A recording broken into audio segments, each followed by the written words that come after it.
Hello guys, welcome to our YouTube channel, and today we are going to learn how to create a Khan Academy account.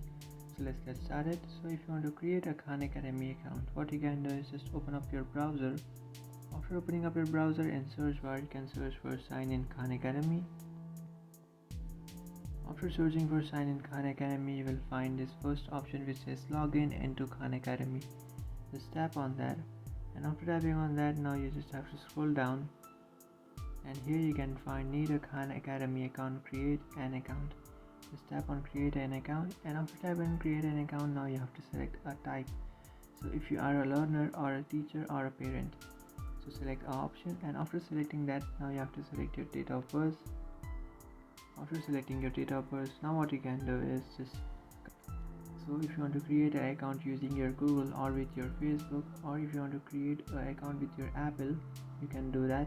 But I would like to create an account using email, so just tap on sign up with email, and after tapping on sign up with email, now what you can do is just enter your email address.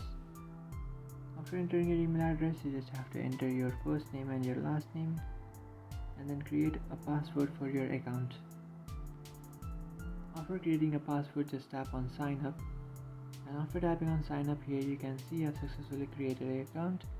And now you have to set up your account. So to set up your account, you have to select your grade. After selecting your grade, now you have to select your subject. After selecting the subject, now you just have to tap on continue, and after tapping on continue or after tapping on save, you will successfully log into your account and then set your account. That's it guys, this is how to create a Khan Academy account. If you find this video helpful, don't forget to like and subscribe to our channel. If you have any doubts, feel free to comment below. Thanks for watching.